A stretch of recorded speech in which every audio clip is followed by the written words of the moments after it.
In early March of 1931, the air in Upper Manhattan turned freezing. On a Tuesday morning along 131st Street, a hate group committed an act of pure evil by lynching a relative of Bumpy Johnson right in the open. As the sun went down, the neighborhood didn't just get quiet, it held its breath. This wasn't about being scared or showing off. It was a cold, hard move. One leader decided to stay calm while facing a group of monsters. People wondered how Bumpy could handle such a public insult without snapping. To get why the streets went dead, you have to look at how it all started. At 11 a.m., a body dangled from a light post near Miller's Market.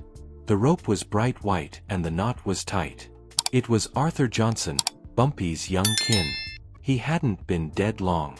Those men didn't do things by accident, they did them to send a message. This wasn't just a killing, it was a trap meant to start a war so the police would have a reason to tear the neighborhood apart. Business stopped instantly. People dropped their papers and let their drinks go cold. One lady let out a short yell, then went quiet like everyone else. A mean, biting wind blew through the brick buildings, carrying the smell of terror. In 60 minutes, the whole community heard the news. In 2 hours, every eye was on Bumpy Johnson, waiting for the first shot to fire. A man named Silas Vance walked into Bumpy's room at midday. He didn't bother knocking. "Where is he?" Bumpy asked. Silas told him it was on 131st, right in front of the grocery store, left there for the whole world to watch. Bumpy stood by the window and stared out at the pavement. He didn't move his hands. "Clear the sidewalks," Bumpy ordered.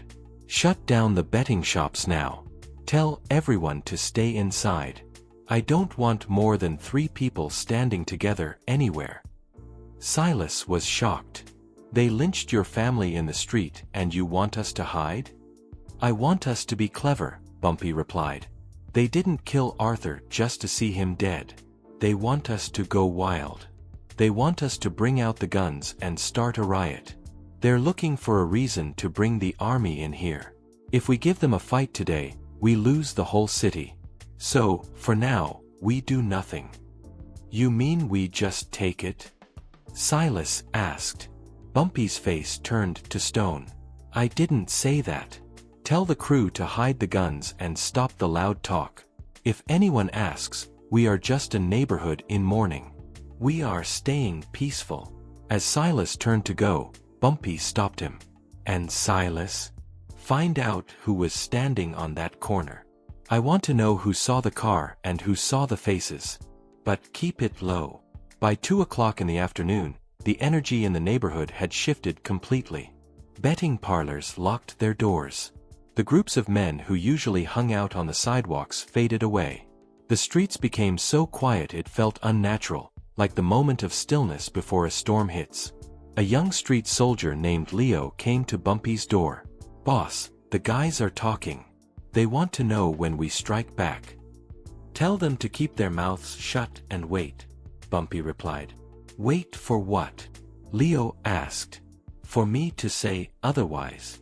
Bumpy poured a glass of expensive red wine but didn't take a sip. "You think this is just about my family?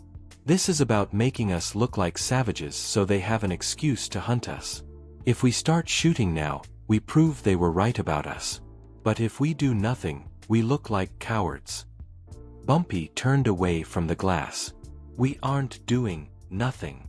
We are doing something they can't imagine, because they think we're too dim-witted to plan for the future. Now get out.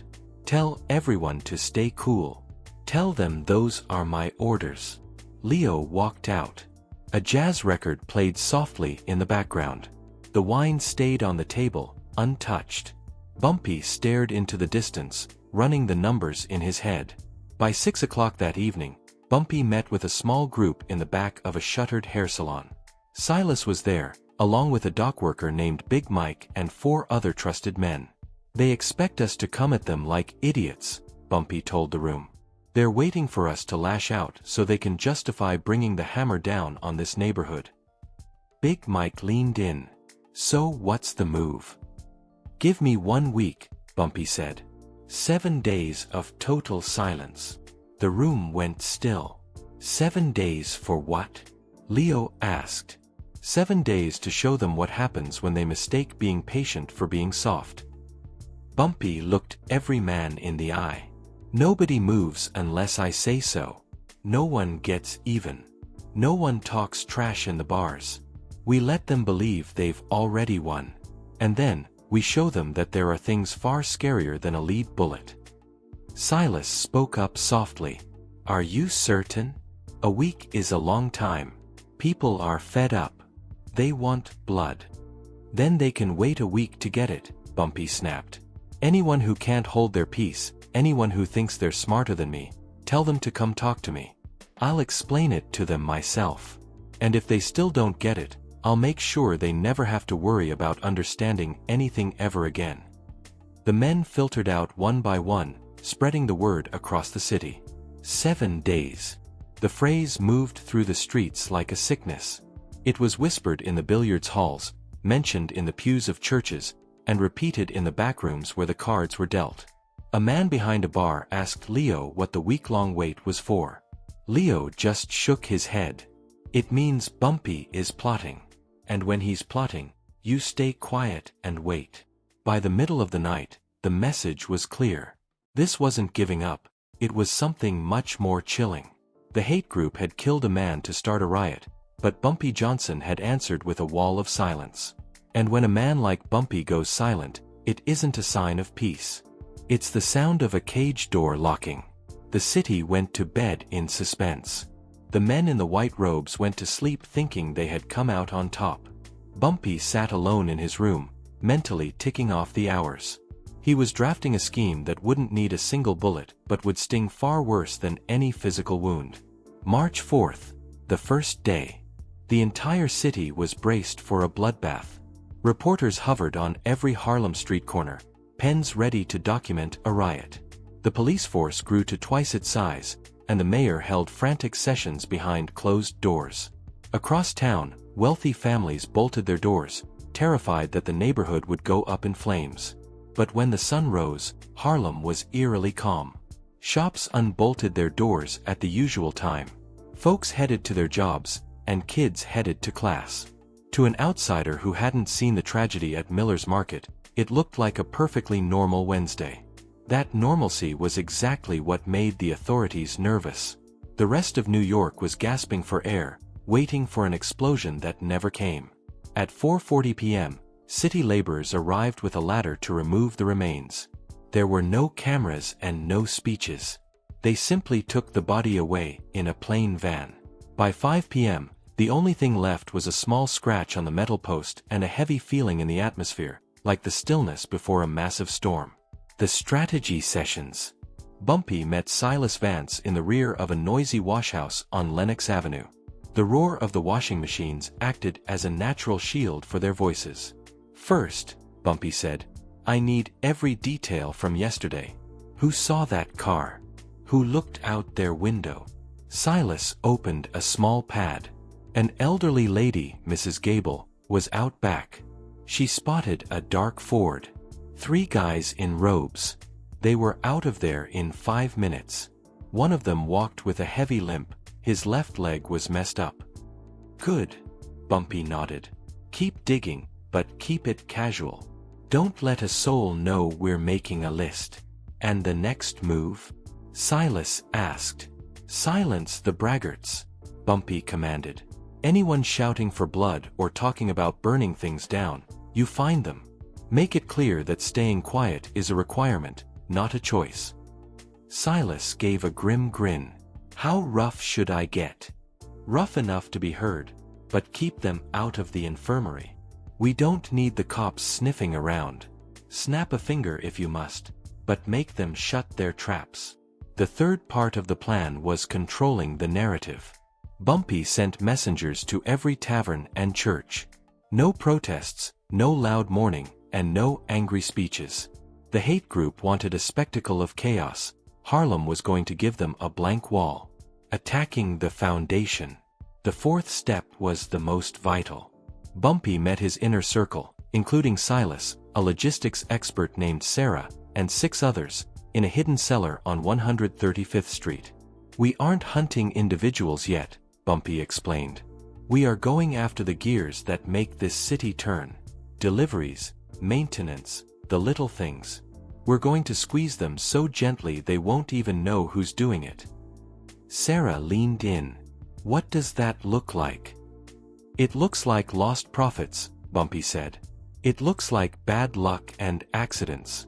We make them regret picking this fight, but we don't leave a single fingerprint." A young guy named Arthur frowned. "This feels like we're sitting on our hands.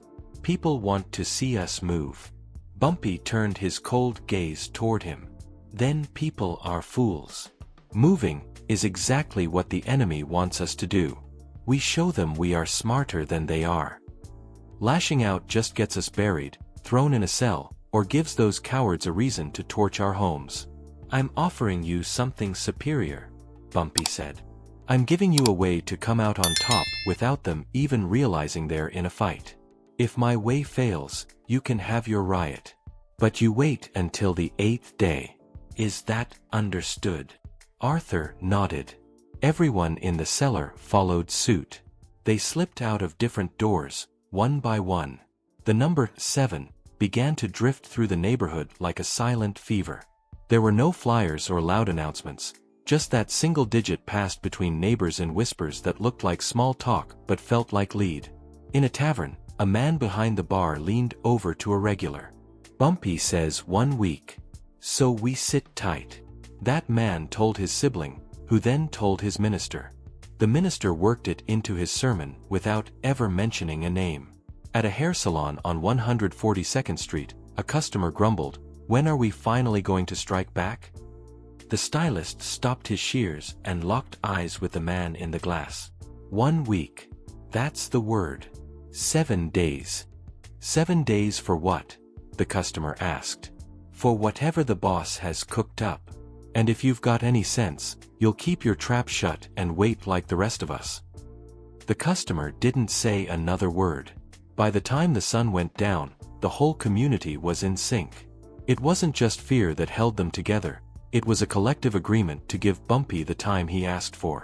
In this part of town, when Bumpy Johnson made a request, you honored it, or you learned a very painful lesson about what happens to those who don't.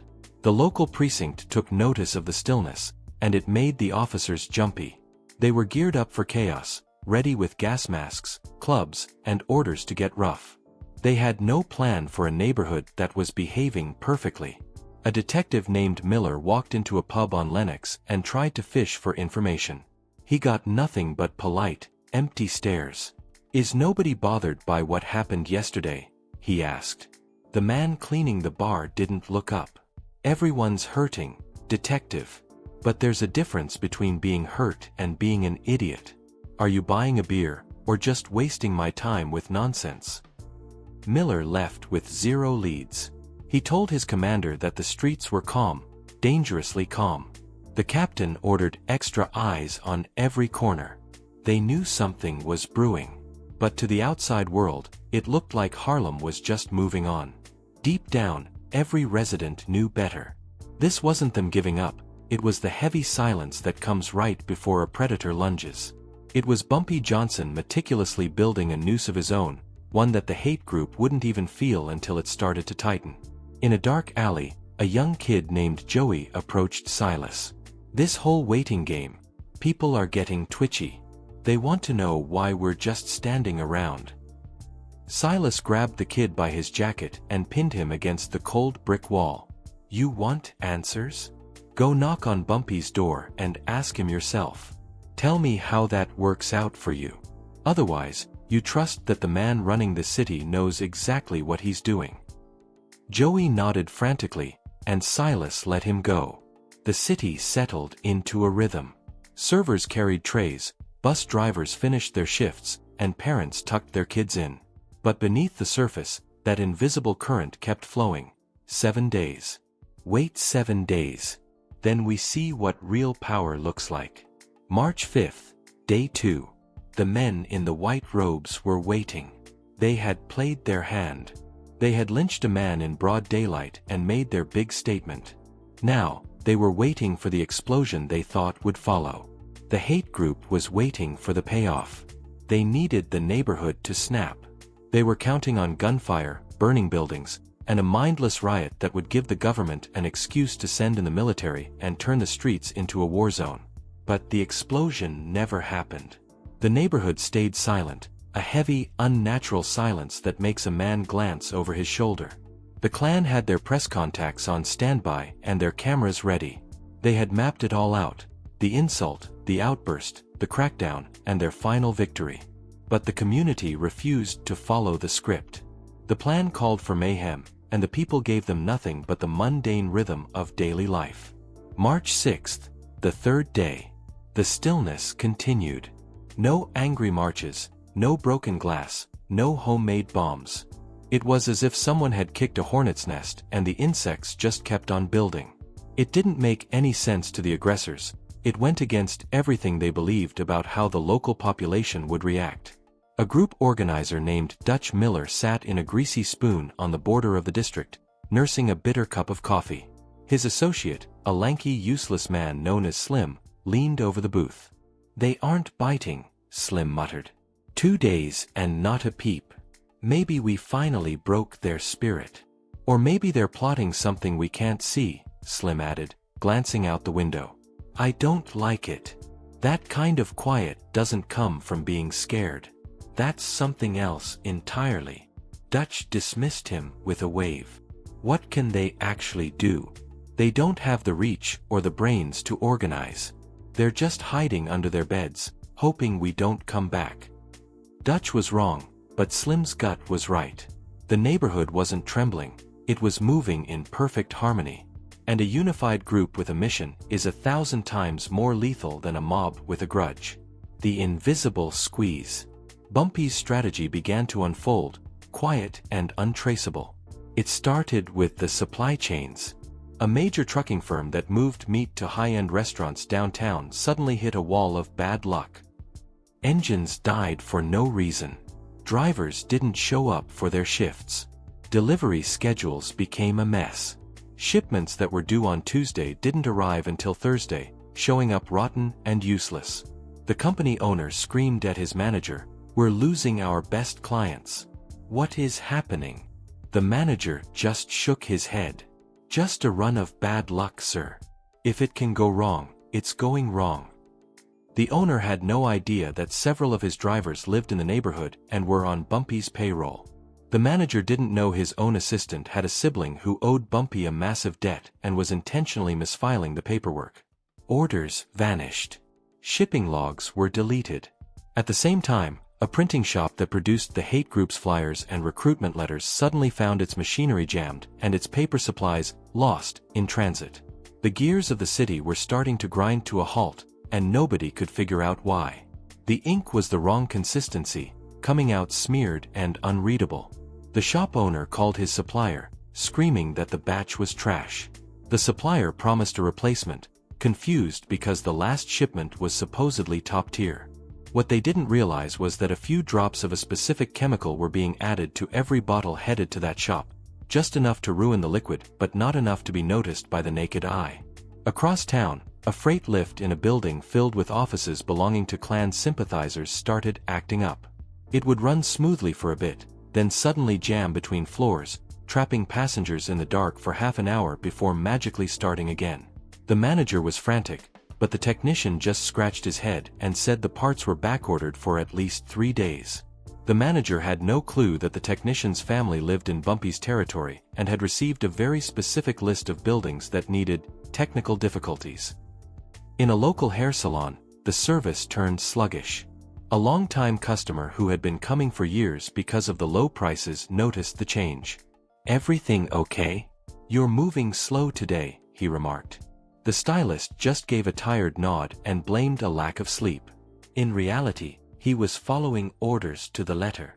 Every customer from outside the community was treated to service that was just frustrating enough to be a nuisance, but not quite rude enough to cause a scene. Appointments that usually took 20 minutes now took 45. Eventually, those customers just stopped showing up. The business took a hit, but Bumpy's crew made sure the stylist's bills were paid in full. These weren't violent strikes, they were glitches. They were the tiny, annoying setbacks that make a person feel like the universe is against them. But when a dozen different businesses tied to the same group all start suffering from bad luck at the same time, the coincidence starts to look like a target. The authorities ramped up their presence even more. Twice the number of officers were now shaking people down and digging through bags, desperate for a reason to lock someone up. Detective Miller cornered a man carrying a heavy metal case on Lenox Avenue. "Let's see what's in the case," Miller barked. "Just my gear," the man replied calmly. "I'm a pipe fitter." Miller yanked the case open, finding nothing but heavy wrenches, brass fittings, and standard plumbing equipment. "Where's the job?" "Apartment complex on 133rd. The heating system is shot." The man handed over a perfectly legitimate work order. Miller looked at the paper. It was real. He handed it back with a huff. "Move along." This scene played out 100 times a day. The police poked and prodded, searched and hassled, but they came up empty-handed every single time. There were no hidden pistols, no crates of dynamite, and no secret maps. Nobody was doing anything that even looked like a crime. An officer named O'Shea stepped into a local billiards hall, the floorboards creaking under his boots. He saw men lining up bank shots and sipping cold drinks. There was nothing for him to shut down. "Does anyone have a lead on what happened Tuesday morning on 131st? He barked. Total silence. The clicking of pool balls was the only reply. O'Shea marched over to a man focused on the corner pocket. "I'm talking to you, pal." The man didn't flinch. "And I'm playing a game. You got a legal reason to be in my face." "I've got this badge," O'Shea growled. "That's all the reason I need. Then use it or step aside. You're blocking my light." O'Shea's hand twitched toward his nightstick. He wanted to drag the man out and show him what authority felt like. But he felt the weight of 40 eyes on him. The room was still, and the men were waiting. He realized he was surrounded and outmatched, even though not a single person had made a move. He backed out the door and reported that the neighborhood was uncooperative but calm. Back at the precinct, the sergeant slammed his fist on the desk. "We've got 50 men on those streets and 0 arrests because nobody will open their mouths. We ask a question, we get a blank stare. We search a bag, we find a wrench. It's like the entire neighborhood decided to vanish while standing right in front of us." "People don't just vanish," one officer muttered. "Well, it feels like they have," the sergeant snapped. "We're everywhere, yet we're invisible. They see us. They just don't care." Harlem had become a ghost in the system. There were no witnesses to provide statements, no tipsters to call the hotline, and no snitches looking for a deal. The police held the streets, but they couldn't hold the people. They could check every pocket, but they couldn't crack the code of the silence. The hate group had used a rope to try and tear the community apart, expecting fire and screams. Instead, they were met with a cold, calculated stillness that was far more terrifying. Bumpy Johnson hadn't just protected his people. He had turned the entire neighborhood into a single, breathing machine. As the clock ticked toward the end of the 7th day, the city realized that Bumpy wasn't hiding from the storm. He was the one deciding when the lightning would finally strike. The silence wasn't a surrender. It was the sound of a trap finally snapping shut. Want to see how Bumpy finally strikes back? Don't miss out. Subscribe and hit the bell so you're here for the finale. Drop a comment. We need to know what you think of Bumpy's 7-day plan. Your support keeps these stories coming. Subscribe now.